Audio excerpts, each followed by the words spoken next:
الحمد للہ رب العالمین والعاقبۃ للمتقین والصلاۃ والسلام علی رسولہ محمد وآلہ وصحبہ اجمعین اما بعد فاعوذ باللہ من الشیطان الرجیم بسم اللہ الرحمن الرحیم کل نفس ذائقۃ الموت صدق اللہ العظیم وبلغنا رسولہ النبی الامین الکریم ونحن علی ذلک لمن الشاہدین والشاکرین والحمد للہ رب العالمین۔ آپ سبھی حضرات ایک بار درود پاک پڑھ لیجیے۔ اللہ رب محمد صلی اللہ علیہ وسلم نحن عباد محمد صلی اللہ علیہ وسلم صلی اللہ تعالیٰ علیہ وسلم۔ جیسا کہ آپ حضرات کو معلوم ہے، آج منگل کا دن ہے اور ہفتے میں ایک دن یعنی منگل کے دن کشمیری مسجد میں ضروری مسائل جو روز مرہ کے ہمارے مسائل ہیں ان کا درس دیا جاتا ہے، تاکہ ہم اپنی زندگی جو گزار رہے ہیں وہ شریعت کے موافق ہو جائے اور جس مقصد کے تحت ہمیں دنیا میں بھیجا گیا ہے اس مقصد میں کامیاب ہو سکیں۔ کیونکہ کسی عمل کو معرض وجود میں لانے کے لیے، کسی کام کو کرنے کے لیے پہلے اسے سیکھنا پڑتا ہے اور اس کے بارے میں جاننا پڑتا ہے۔ جب ہم کسی کام کے بارے میں جانیں گے ہی نہیں تو اسے کریں گے کیسے؟ تو پہلے ضروری یہ ہے کہ ہم مسائل کو جانیں، اس کے بعد عمل کرنے کی باری آتی ہے۔ تو آپ حضرات یہاں تشریف لایا کریں ہر منگل کو، اور اپنی ضرورت کے مسائل اور بھی اگر کوئی مسائل ہوں جو پریشانی ہوتی ہو تو کسی وقت اپنے ائمہ اکرام سے، علماء اکرام سے رابطہ کیا کریں۔ آیت کریمہ میں نے پڑھی، اللہ رب العزت نے قرآن مقدس میں ارشاد فرمایا کل نفس ذائقۃ الموت، ہر نفس کو موت کا مزہ چکھنا ہے۔ جو شخص بھی اس دنیا میں آیا ہے اسے اس دنیا سے ضرور جانا ہے۔ کوئی بھی یہاں باقی نہیں رہے گا، شاعر نے کہا ہے کوئی گل باقی رہے گا نہ چمن رہ جائے گا، پر رسول اللہ کا دین حسن رہ جائے گا۔ تو دنیا میں بھیجنے کا اللہ رب العزت کا مقصد بھی یہی ہے۔ مقصد اللہ رب العزت نے قرآن میں بیان فرمایا وما خلقت الجن والانس الا لیعبدون، ہم نے جن اور انسان کو جو ہے وہ عبادت کے لیے پیدا کیا، انہیں عبادت کے لیے پیدا کیا اور ساتھ ہی انہیں دنیا میں بھیج کر کے تمام تصرفات دیے تاکہ یہ اپنی تیاری دنیا میں کر سکیں، آخرت کی تیاری کر سکیں، آخرت کی تیاری کر سکیں۔ اب جیسا عمل، جیسا کام یہ دنیا میں کریں گے اس کی جزا، اس کی سزا انہیں بروز قیامت ملے گی۔ اور یہ باتیں سب قرآن و حدیث سے ثابت ہیں اور اسی کا نام ایمان ہے۔ اللہ رب العزت کی لکھی ہوئی تقدیر پر ایمان لانا، اس کی کتابوں پر ایمان لانا، اس کے ملائکہ پر ایمان لانا، تو یہی تمام باتیں ایمان سے تعلق رکھتی ہیں۔ ایمان کی تعریف کیا ہے؟ آمنت باللہ و ملائکتہ و کتبہ و رسلہ والیوم الآخر والقدر خیرہ و شرہ من اللہ تعالی والبعث بعد الموت، یعنی ایمان لانا اللہ رب العزت پر، اس کے ملائکہ پر، اس کی کتابوں پر، اس کے رسولوں پر اور اچھی بری تقدیر پر۔ تو یہ تمام باتیں ہی ایمان سے تعلق رکھتی ہیں۔ بندہ جو ہے وہ حشر و نشر کا اعتقاد رکھے، اس کا یقین رکھے، یہ یقین رکھے کہ اسے مرنے کے بعد زندہ ہونا ہے، اپنی تقدیر جو اللہ رب العزت نے لکھ دی ہے اسے یقین رکھے کہ وہ حق ہے، تب جا کر کے اس کا مسئلہ آتا ہے کہ وہ بروز قیامت اچھے اعمال کر کے دنیا میں جائے گا تو اللہ رب العزت یقین کے ساتھ اسے اچھی جزا عطا فرمائے گا۔ میں نے آیت کریمہ پڑھی، اس سے پہلے کچھ دنوں پہلے میں موت کے تعلق سے، موت کس طریقے سے آتی ہے اس تعلق سے آپ حضرات کو کچھ سمجھا چکا ہوں۔ آج میرا جو بیان ہے وہ یہ ہے کہ میت کا انتقال کے بعد کا بیان، جب میت کسی شخص کا انتقال ہو جائے، وصال ہو جائے تو کس طریقے سے اسے غسل دیا جائے اور کس طریقے سے اسے نہلایا دھلایا جائے، اس تعلق سے آپ حضرات کو کچھ باتیں بتاؤں۔ اور میرا یہ پلان ہے، یہ میں نے سوچا ہے کہ سارے مسائل جو ہے وہ موت کے تعلق سے دھیرے دھیرے کر کے آج میت کے، اس کے بعد میں کفن کس طریقے سے پہنایا جائے، تیجا چالیسواں کس طریقے سے کیا جائے، اس کے بعد اور دیگر جو مسائل ہیں ہمارے، وہ تمام مسائل انشاءاللہ ایک ایک ہفتے کر کے ایک ایک ٹاپک پہ وہ تمام مسائل بیان کروں گا۔ اب آج ہمارا بیان ہے میت کو غسل دینا، میت کو غسل کس طریقے سے دیا جائے۔ تو میت کو غسل دینا، پہلے تو یہ جاننا چاہیے کہ میت کو غسل دینا ضروری ہے یا کیا سنت ہے، مستحب ہے، فرض ہے، کون سا عمل ہے۔ کیونکہ ہر اعمال کی جو ہے نوعیتیں الگ الگ ہوا کرتی ہیں. کوئی عمل مستحب ہوا کرتا ہے، کوئی عمل فرض ہوا کرتا ہے، کوئی سنت ہوا کرتا ہے، کوئی واجب ہوا کرتا ہے. تو غسل جو ہے، میت کو غسل دینا یہ فرض کفایہ ہے. یعنی اگر بعض لوگوں نے میت کو غسل دے دیا تو تمام لوگ بری الذمہ ہو گئے، اور اگر کسی نے بھی میت کو غسل نہیں دیا تو تمام لوگ گناہ گار ہوئے، اور ان سے بروز قیامت اللہ رب العزت اس کے بارے میں سوال فرمائے گا. اور یہی معاملہ نماز جنازہ کا ہے. نماز جنازہ فرض کفایہ ہے. محلے کے چند افراد نے پڑھ لی تو تمام لوگوں کے ذمے سے وہ ساقط ہو گیا اور تمام لوگ بری الذمہ ہو گئے، اور اگر کسی نے بھی نہیں پڑھی تو تمام لوگ گناہ گار ہوئے. یہ فرض کفایہ ہوا کرتا ہے. شریعت کے ہر معاملے میں ایک ایک کام میں بہت ساری حکمتیں ہوا کرتی ہیں. ہر کام میں کرتے تو ہم ایک کام ہیں، لیکن اس میں حکمتیں بے شمار ہوا کرتی ہیں.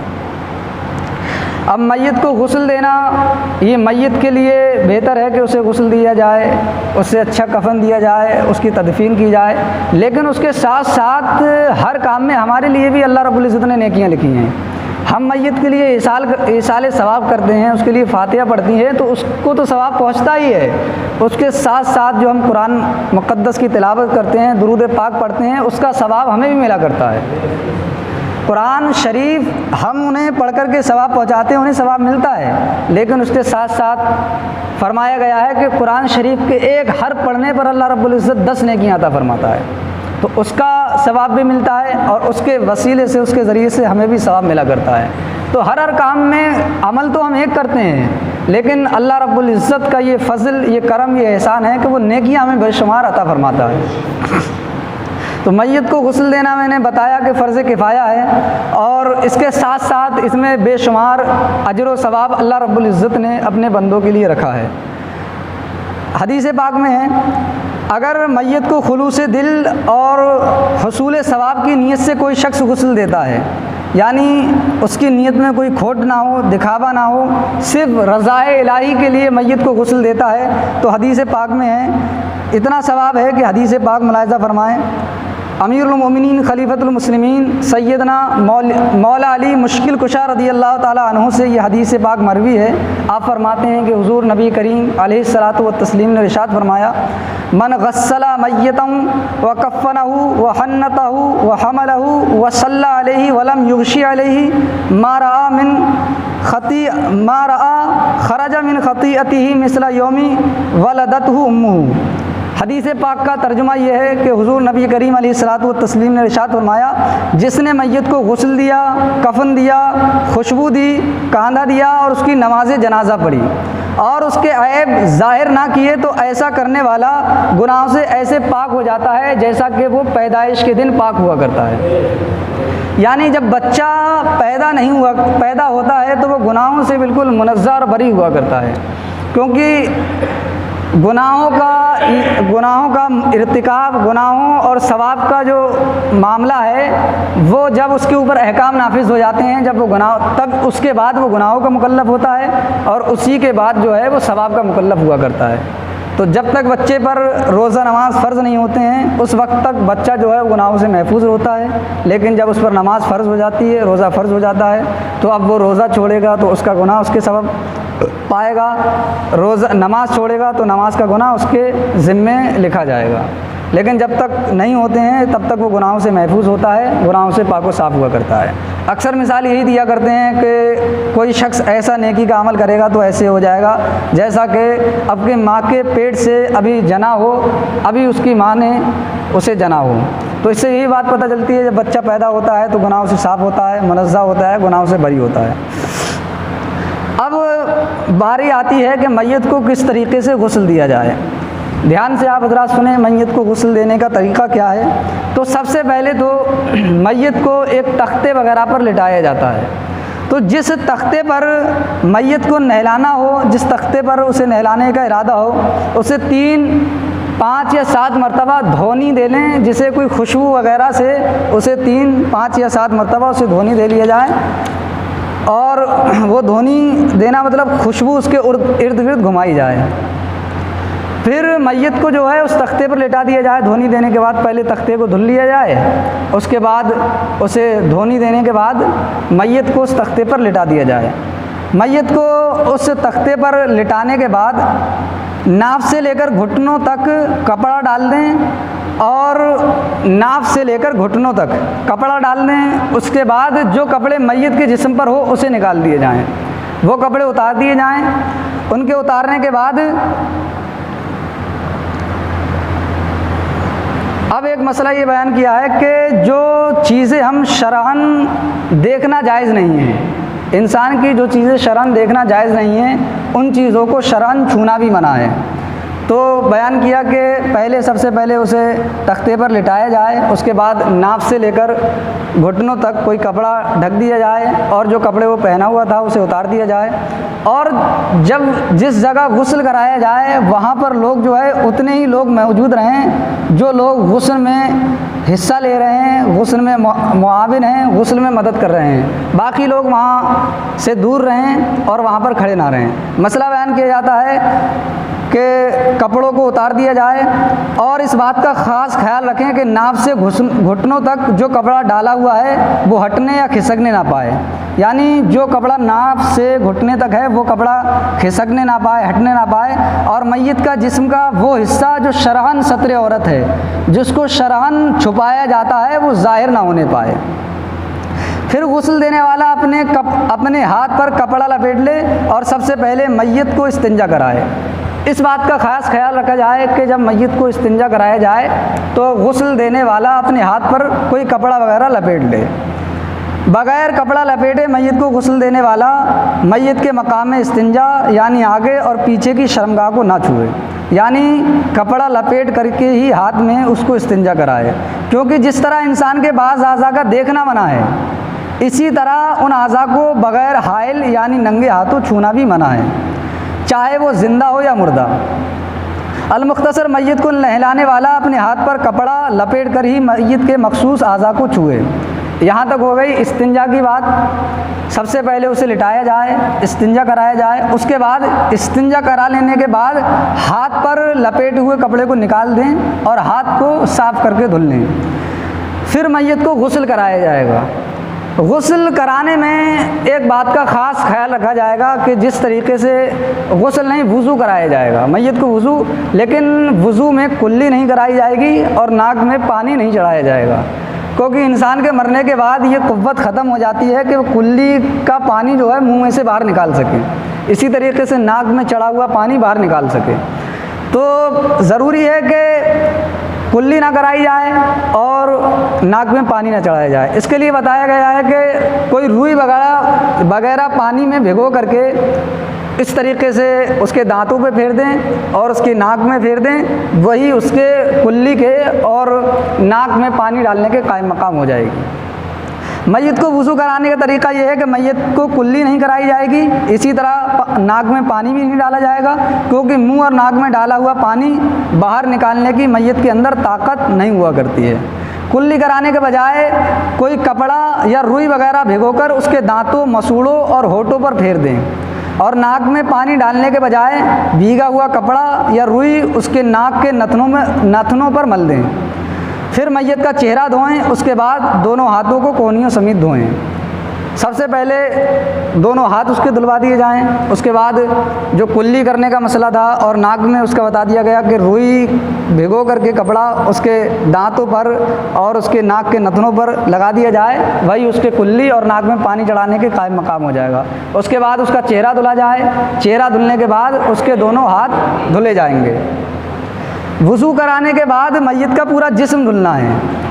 پورا جسم دھلنا ہے. اس کی ترتیب کیا رہے گی, کس طریقے سے پورا جسم دھلنا ہے. وضو کرانے کے بعد میت کا پورا جسم اس طرح دھوئیں کہ میت کے منہ, ناک اور کانوں میں روئی بھر دیں. ناک, کان میں اور منہ میں روئی بھر دیں تاکہ غسل دیتے وقت ان راستوں سے پانی جسم کے اندر نہ جا سکے. پھر سب سے پہلے میت کا سر دھویا جائے. پھر میت کو بائیں کروٹ پر لٹائیں اور دائیں کروٹ پر اس طریقے سے پانی بہائیں کہ دائیں کروٹ پہ اس طریقے سے بہائیں کہ پانی بہتا ہوا بائیں کروٹ سے ہوتا ہوا تختے پر پہنچ جائے. اور میت کے دائیں کروٹ پر دھوئیں، یعنی دائیں کروٹ پر کم از کم اتنا پانی ڈالیں کہ پانی دائیں کروٹ سے بہتا ہوا بائیں کروٹ کو دھوتا ہوا تختے تک پہنچ جائے۔ پھر میت کو پہلے بائیں کروٹ پر لٹایا تھا، اب دائیں کروٹ پر لٹائیں گے تو بائیں کروٹ کو بھی اس طریقے سے دھل دیا جائے کہ دائیں کروٹ سے پانی ہوتا ہوا دوسرے کروٹ پر پہنچے اور تختے پر پانی بہہ جائے۔ اس کے بعد سر اور دونوں کروٹیں دھو لینے کے بعد میت کو سہارا دے کر ٹیک لگا کر بٹھائیں اور اس کے پیٹ پر آہستہ نرمی کے ساتھ ہاتھ پھیریں، یعنی ہاتھ کو اوپر سے نیچے کی طرف لائیں تاکہ اگر پیٹ میں کوئی غلاظت باقی رہ گئی ہو تو وہ باہر نکل آئے۔ اب میں سیدھے انداز میں سب سے پہلے میت کو وضو کرایا جائے گا۔ تختے پر لٹالنے کے بعد وضو کرانے میں بتا دیا گیا کہ کلی اور ناک میں پانی نہیں چڑھایا جائے گا، اس کا چہرہ دھلا جائے اور دونوں ہاتھ دھل دیے جائیں۔ پھر پورے بدن کو دھلنا ہے تو کس طریقے سے دھلنا ہے؟ سب سے پہلے میت کا سر دھلنا ہے۔ اب پورے بدن کو دھلنے سے پہلے ناک میں روئی لگا دی جائے، منہ میں روئی لگا دی جائے اور کان میں روئی لگا دی جائے تاکہ ان اعضاء کے اندر پانی جو ہے سرایت نہ کر پائے اور پانی نہ گھس پائے۔ اس کے بعد سر کو دھلنے کے بعد بائیں کروٹ پر لٹایا جائے۔ جب بائیں کروٹ پر لٹایا جائے گا تو ظاہر سی بات ہے دائیں کروٹ اوپر ہوگی، دائیں کروٹ اوپر ہوگی تو دائیں کروٹ کو صحیح طریقے سے دھلا جائے، پانی تمام اعضاء پر بہہ جائے اور پٹلے پر بھی پانی بہہ جائے۔ اس کے بعد ابھی بائیں کروٹ پر لٹایا تھا، اب دائیں کروٹ پر لٹایا جائے تو بائیں کروٹ کو بھی اسی طریقے سے دھل دیا جائے۔ دھلنے کے بعد یہ مسئلہ بیان کیا گیا ہے، اب اسے سیدھا کر کے بٹھایا جائے، اس کے ہاتھ وغیرہ پر پیٹ وغیرہ پر ہاتھ پھیرایا جائے تاکہ اگر اس کے پیٹ وغیرہ میں کوئی نجاست ابھی باقی رہ گئی ہو تو وہ باہر نکل آئے۔ لیکن اب اگر کوئی نجاست نکلتی ہے تو اس کے لیے ضروری نہیں ہے کہ دوبارہ اسے غسل کرایا جائے، دوبارہ وضو کرایا جائے، بلکہ وہی غسل وہی وضو اس کے لیے کافی ہے۔ اب ایک مسئلہ یہ بیان کرتے ہیں کہ آخر میں سر سے پاؤں تک پورے جسم پر کافور کا پانی یعنی کافور ڈالا ہوا پانی 3 مرتبہ بہائیں اور بعد میں کسی پاک کپڑے سے بدن کو آہستہ اور نرمی کے ساتھ پوچھ لیا جائے۔ غسل کرنے کے بعد غسل کے آخری حصے میں کافور کا پانی ڈال دیا جائے۔ یہ مسئلہ بیان کیا گیا ہے اور یہ بیان کیا گیا ہے کہ میت کو جو ہے وہ گنگنا پانی ہم جسے بولتے ہیں، گنگنا پانی اس سے نہلایا جائے اور اس میں بیری کے پتے ڈال دیے جائیں۔ مردے کو غسل دینے کے لیے جو پانی تیار کیا جائے اس میں بیری کے پتے اور کافور ملانا سنت ہے، یہ سنت ہے۔ اس کی حکمت علماء کرام نے بیان فرمائی ہے کہ جب اسے نہلایا جائے میت کو تو اس میں کافور ملا لیا جائے اور بیری کے پتے جو ہے اس کے لیے حکمت یہ بیان کی گئی کہ علماء کا کہنا ہے کہ بیری کے پتوں اور کافور کے پانی سے میت کو غسل دینے اور میت کے جسم پر کافور ملنے میں یہ حکمت ہے کہ بیر کے پتوں سے بدن کا میل کچیل اچھی طرح صاف ہو جائے گا اور کافور کے استعمال سے قبر کے کیڑے مکوڑے اور موذی جانور جو ہوتے ہیں وہ دور رہیں گے اور قریب نہیں آئیں گے۔ تو بیری کے پتے جو ہوتے ہیں ان سے میل کچیل جلدی صاف ہو جائے گا اور کافور پانی میں ڈالنے سے جو کیڑے مکوڑے ہوتے ہیں وہ میت کے جسم سے میت کے اعضاء سے دور رہیں گے۔ اب کچھ اور مسائل میت کے غسل کے تعلق سے بیان کیے جاتے ہیں۔ میت کے غسل کے تعلق سے ایک مسئلہ یہ ہے کہ جس جگہ میت کو غسل دیتے ہوں وہاں پر پردہ ڈالنے جیسا کہ میں نے بتایا، یا جس کمرے میں غسل دیتے ہوں اس کمرے کا دروازہ بند کر لیں تاکہ میت کو غسل دینے والوں اور میت کے غسل میں مدد کرنے والوں کے علاوہ کوئی اور وہاں نہ دیکھے۔ میت کو غسل دیتے وقت جس تختے پر لٹاتے ہیں اس میں یہ ضروری نہیں کہ میت کو کس سمت لٹائیں۔ لوگ اس بات میں اختلاف کرتے ہیں کہ اس طرف منہ کر کے لٹالا جائے، اس طریقے سے لٹالا جائے، تو اس کتاب میں یہ مسئلہ بیان کیا گیا ہے کہ میت کو غسل دیتے وقت جس تختے پر لٹائیں اس میں یہ ضروری نہیں کہ میت کو تختے پر کس سمت لٹائیں۔ غسل دیتے وقت میت کو جس طرح قبر میں لٹاتے ہیں اس طرح بھی لٹا سکتے ہیں، ایک قبلہ کی طرف پاؤں کر کے حالت سکرات میں جس طرح لٹاتے ہیں اس طرح بھی لٹا سکتے ہیں، یا پھر جس طرح سہولت اور آسانی ہو اس طریقے سے اسے لٹایا جائے اور لٹانے کے بعد اسے غسل دیا جائے۔ اب ایک مسئلہ یہ ہے کہ میت کو کیا بہتر ہے، کون شخص جو ہے وہ میت کو غسل دیں، کون لوگ بہتر ہیں جو اس کو غسل دیں، تو اس کے بارے میں بیان کیا گیا۔ بہتر یہ ہے کہ میت کو غسل دینے والا میت کا سب سے زیادہ قریبی رشتہ دار ہو، سب سے زیادہ قریبی رشتہ دار ہو۔ اگر وہ موجود نہ ہو اگر موجود نہ ہو یا موجود تو ہے مگر اسے غسل دینا نہیں آتا ہے تو ایسی صورت میں وہ شخص میت کو غسل دے جو پرہیزگار ہو، امانت دار ہو، لوگوں کی امانت میں خیانت نہ کرتا ہو۔ میت کو نہلانے والا شخص جو ہے بتایا گیا بہتر یہ ہے کہ اس کا قریبی رشتہ دار ہو، اس کا قریبی ہو، لیکن قریبی وہاں پر موجود نہیں یا موجود تو ہے لیکن ایسا ہے کہ اسے غسل کرانا نہیں آتا ہے، تو بہتر یہ ہے کہ پرہیزگار ہو، امانت دار ہو، نمازی ہو، وہ شخص میت کو غسل دے۔ نہلانے والا شخص نیک، متقی، پرہیزگار اور معتمد یعنی بھروسے کے لائق شخص ہو اور میت کو پوری طرح اور سنت کے طریقے سے غسل دے اور کسی قسم کی کوتاہی اور کمی نہ کرے۔ علاوہ ان باتوں کے وہ ایسا باشعور بھی ہو کہ میت سے کوئی اچھی بات دیکھے، مثلا چہرہ چمک اٹھا یا میت کے بدن سے خوشبو آئی تو اسے لوگوں کے سامنے بیان کرے۔ اگر میت میں سے کوئی اچھی بات ظاہر ہوتی ہے تو اسے لوگوں کے سامنے بیان کرے تاکہ لوگوں کے ذہن میں اس کے تعلق سے اچھے خیال آئیں اور حسن ظن لوگوں کے ذہن میں اس کے تعلق سے پیدا ہو۔ اور اگر کوئی بری بات دیکھے، مثلا چہرہ مسخ ہو گیا یا چہرے کا رنگ سیاہ ہو گیا یا میت کے بدن سے بدبو آئی یا اس کی صورت یا اعضاء میں تغیر آ گیا تو کسی سے نہ کہے بلکہ اسے چھپائے، اور ایسی باتوں کا لوگوں کے سامنے انکشاف کرنا بھی جائز نہیں، کیونکہ حدیث شریف میں ہے کہ حضور نبی کریم صلی اللہ علیہ وسلم نے ارشاد فرمایا اپنے مردوں کی خوبیاں بیان کرو اور اس کی برائیوں سے بچو۔ جب انسان مر جاتا ہے تو اس کی برائیوں سے بچنا چاہیے، اس کی خوبیاں بیان کرنا چاہیے۔ اس کی خوبیاں بیان کرنے سے بھی اس کے نامہ اعمال میں جو ہے نیکیاں لکھی جاتی ہیں اور اللہ رب العزت اسے نیکیاں عطا فرماتا ہے۔ تو جب انسان دنیا سے چلا جائے تو اس کی برائیاں نہیں کرنا چاہیے، اس کی برائیوں کے سبب اسے تکلیف پہنچتی ہے اور اسے اذیت پہنچتی ہے۔ تو غسل ایسا شخص دے اگر نہلاتے وقت وہ، یا قبر میں اتارنے کا بھی یہی مسئلہ ہے، قبر میں اتارنے والے شخص بھی ایسے معتمد اشخاص ہوں جو قبر میں اتاریں یا غسل دیں تو میت کے اندر کوئی ایسا عیب دیکھیں تو اسے چھپا لیں، لوگوں کے سامنے بیان نہ کریں، کیونکہ ہمارے اندر یہ بہت عادت ہے کہ اگر ہم کسی کی تھوڑی سی کمی دیکھتے ہیں، تھوڑا سا عیب دیکھتے ہیں تو وہ لوگوں کے سامنے بیان کرنا شروع کر دیتے ہیں۔ اللہ رب العزت ہمارے تمام افعال کو جانتا ہے۔ ہمارے کاندھوں پر جو فرشتے ہیں کرامن کاتبین، وہ تمام جو ہمارے اعمال ہیں اچھے برے وہ ہر وقت لکھنے پر مقرر رہتے ہیں۔ اللہ رب العزت چاہے تو اپنے بندوں کے اعمال جو ہے وہ ان کے سامنے پیش کرے، ان کے گھر والوں کے سامنے ان کا انکشاف کر دے، لیکن اللہ رب العزت اس بات کو پسند نہیں کرتا کہ وہ اپنے بندوں کے اعمال کو دوسروں کے سامنے بیان کرے اور دوسروں کے سامنے کھولے۔ لیکن ہم بندے ہیں، ہمیں اس بات کا شعور نہیں ہے کہ ہم دوسروں کی برائیاں جو ہے وہ لوگوں کے سامنے بیان کرتے ہیں اور ان میں برائیوں میں ہر وقت ملوث رہا کرتے ہیں۔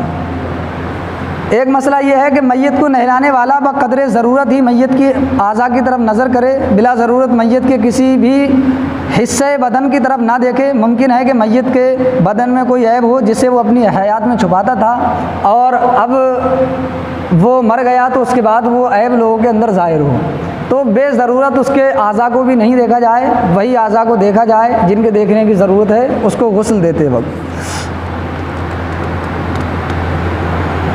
ایک مسئلہ جو میں نے ابھی بتایا تھا کہ میت کو نہلانے کے بعد میت کے منہ یا پاخانے کی جگہ سے خون یا پانی یا پاخانہ وغیرہ نکلے تو دوبارہ غسل دینے کی کوئی ضرورت نہیں ہے، کسی حال میں حاجت نہیں۔ اگر نجاست جسم سے نکلے تو صرف اتنا ہی اس کے لیے کافی ہے کہ اس نجاست کو دھل دیا جائے اور جو غسل پہلے دے دیا گیا، جو وضو پہلے دے دیا گیا، وہی غسل اور وہی وضو اس میت کے غسل کے لیے کافی ہے۔ غسل دینے کے بعد میت کے دونوں ہاتھ کروٹوں پر رکھیں۔ یہ مسئلہ بیان کیا ہے کہ کچھ لوگ جو ہے غسل دینے کے بعد میت کے دونوں ہاتھوں کو سینے پر رکھ دیتے ہیں، کچھ لوگ ناک کے اوپر رکھ دیتے ہیں، کوئی کسی طریقے سے رکھ دیتے ہیں۔ تو مسئلہ یہ ہے کہ غسل دینے کے بعد میت کے دونوں ہاتھوں کو جو ہے وہ کروٹوں میں رکھیں، کروٹوں میں یعنی اس طریقے سے دونوں ہاتھوں کو سیدھا کر کے اس کی کروٹوں میں رکھیں، سینہ پر نہ رکھیں کہ یہ کفار کا طریقہ ہے، اس طریقے سے نہ رکھیں میت کو غسل دینے کے بعد، یہ کفار کا طریقہ ہے۔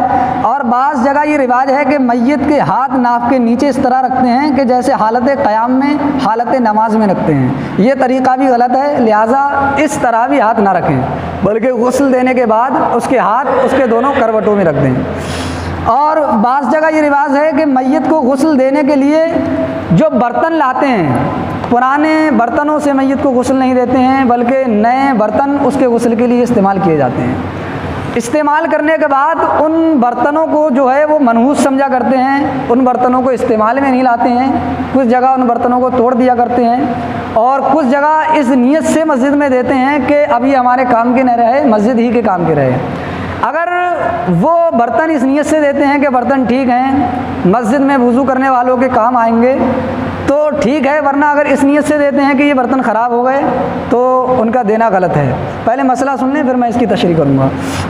بعض جگہ یہ رواج بھی ہے کہ میت کو غسل دینے کے لیے کوڑے کھڑے لوٹے لاتے ہیں، یعنی نئے نئے برتنوں کا استعمال کرتے ہیں، اس کی اصلاً کچھ بھی ضرورت نہیں، یعنی یہ ضروری نہیں ہے کہ نئے برتنوں ہی سے میت کو غسل دیا جائے، بلکہ گھر کے استعمال کیے ہوئے گھڑے، بالٹی، لوٹے وغیرہ برتن سے بھی میت کو غسل دے سکتے ہیں۔ ضروری یہ ہے کہ پاک و صاف برتن ہوں، پاک و صاف پانی بھر کے میت کو غسل دے دیا جائے، اور میت کو غسل دینے کے بعد ان برتنوں کو اپنے استعمال میں بھی لا سکتے ہیں۔ بعض مقامات پر یہ جہالت کرتے ہیں کہ میت کو غسل دینے میں جن برتنوں کا استعمال کیا جاتا ہے ان کو توڑ دیتے ہیں، یہ سخت ناجائز و حرام ہے اور مال کو ضائع کرنا ہے۔ تو جو برتن جو ہے ہم میت کے غسل میں استعمال کر لیتے ہیں، اس کے بعد اپنے استعمال میں بھی ان برتنوں کو لا سکتے ہیں۔ یہ مال کو ضائع کرنا ہے، اور مال کو ضائع کرنا اس کی اجازت ہمیں شریعت نے نہیں دی ہے۔ ایک بوند پانی کا بھی حساب بروز قیامت بندے کو دینا پڑے گا، تو مال جو ہے اسے فضول میں اپنا مال خرچ نہیں کرنا چاہیے، فضول خرچی سے بچنا چاہیے، اسلام میں اس کو منع کیا گیا ہے۔ تو یہ کچھ مسائل میں نے آپ حضرات کے سامنے اس تعلق سے بیان کیا کہ کس طریقے سے میت کو غسل دیا جائے۔ ظاہر سی بات ہے اور بھی اگر کچھ مسئلہ ہمارے سامنے درپیش آتا ہے جو ہم سمجھنے سے قاصر ہیں کس طریقے سے اور احکام کیے جائیں، تو آپ حضرات اپنے ائمہ کرام سے رابطہ کریں، اور کوئی مسئلہ اگر سمجھ میں نہ آتا ہو تو بہتر یہ ہے کہ جس شخص سے ہمارے جو ائمہ ہیں ان سے جو مسئلہ سنا ہو انہی سے دریافت کیا جائے۔ ہوتا ایسا ہے کہ ہم مسئلہ غلط سن لیتے ہیں اور پھر دوسرے شخص سے اس مسئلے کو پوچھتے ہیں، تو مسئلے کا جواب جو ہے سننے والا جو بھی ہوتا ہے وہ اسی مسئلے کا جواب دیتا ہے جو آپ سوال کرتے ہیں۔ سوال آپ کچھ کیا کرتے ہیں، جواب اس کا کچھ ملتا ہے، اور اس کا حکم جو ہے سننے والے پر لگا دیتے ہیں کہ انہوں نے ایسے طریقے سے سنایا تھا۔ تو بہتر یہ ہے کہ جس سے جو مسئلہ سنا جائے اسی سے اس کو پوچھا جائے، تاکہ ایسا نہ ہو سنایا تو کچھ تھا اور کسی اور مسئلے کو لے کر کے ہم نے بحث شروع کر دی۔ اللہ رب العزت سے دعا ہے کہ ہم سب کو دین کی سمجھ عطا فرمائے، صراط مستقیم پر چلنے کی توفیق عطا فرمائے۔ السلام علیکم ورحمۃ اللہ وبرکاتہ۔